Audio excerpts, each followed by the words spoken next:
بسم اللہ الرحمن الرحیم عن ابن عباس رضی اللہ عنہما قال قال رسول اللہ صلی اللہ علیہ وسلم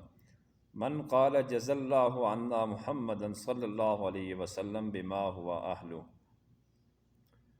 اتابا سبعین ملکا الف صباح۔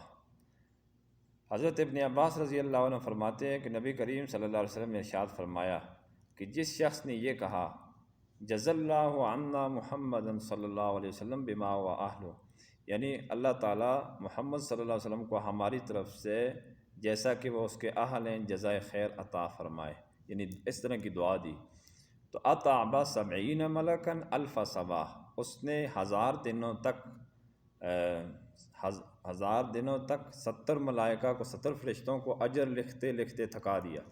یعنی کہنے کا یہ مطلب ہے کہ اس کے اوپر بہت بڑا اجر ہے۔ یہ جو درود شریف ہے بہت مختصر سا ہے، دعا ہے، یہ اگر کسی نے ایک مرتبہ کہا تو اس کا ایک بار کہنے کا اجر یہ ہے، پھر جس نے یہ مختصر سا کلمہ 1000 مرتبہ پڑھا، 100 مرتبہ پڑھا، تو آپ اندازہ لگائیے کہ وہ فرشتے کس قدر اس کو نوٹ کر لیں گے، کتنا زیادہ اجر اس کے پڑھنے پر جو ہے نا وہ لکھ لیں گے، اپنے پاس درج کر لیں گے، اور قیامت کے دن اسی طرح مرنے کے بعد یہ اس کا ثواب ہمیں دیا جائے گا۔ تو جمعۃ المبارک کی مناسبت ہے، لیکن چونکہ گزر چکا ہے جمعہ، تو اس لیے میں کہتا ہوں کہ جمعہ کے دن حدیث کے اندر آتا ہے کہ زیادہ ثواب ہے۔ جمعۃ المبارک کے دن درود شریف کثرت سے پڑھنے چاہیے۔ اسی طرح ہم سب کی جو اصل زندگی ہے وہ مرنے کے بعد شروع ہونی ہے، آخرت کی زندگی ہے۔ اس آخرت کی زندگی کا جو دار و مدار ہے وہ ایمان کی سلامتی پر ہے بھائی۔ تو اس لیے جمعۃ المبارک کو سورۃ الکہف کی ورد بھی، سورۃ الکہف کی تلاوت لازمی کرنی چاہیے کہ دور فتن ہے، اس کے اندر ہمارا ایمان خدا نخواستہ کہیں نہ کہیں ضائع نہ ہو جائے۔ تو یہ درود شریف سے متعلق میں عرض کر رہا تھا کہ اس کی اتنی زیادہ فضیلت ہے، دنیاوی برکات بھی اس سے حاصل ہوتے ہیں۔ مثلا مالی طور پر جو تنگی ہے،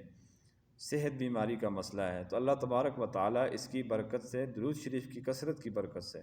اللہ تبارک و تعالیٰ بندے مومن کو ان پریشانیوں سے بھی اللہ تعالیٰ رہائی عطا فرماتے ہیں۔ اس پر کتاب فضائل درود شریف شیخ الحدیث حضرت مولانا زکریا صاحب نور اللہ مرقدہ کی، وہ بھی آپ تھوڑے تھوڑے اس کا ایک حدیث روزانہ اس طرح مطالعہ کیا کریں، تھوڑا تھوڑا ایمان تازہ ہوگا۔ تو اس سے دیکھ کر درود شریف بھی ظاہر ہے اس میں درج ہوں گے، اس میں واقعات بھی ہیں، صوفیہ کرام کے، تابعین کے، صحابہ کے درود شریف پڑھنے کے ایمان افروز واقعات بھی ہیں، اس کو بھی جو ہے زیر مطالعہ رکھیں۔ اللہ تبارک و تعالی ہم سب کو کثرت کے ساتھ درود شریف پڑھنے کی توفیق عطا فرمائے۔ وآخر دعوانا الحمدللہ رب العالمین۔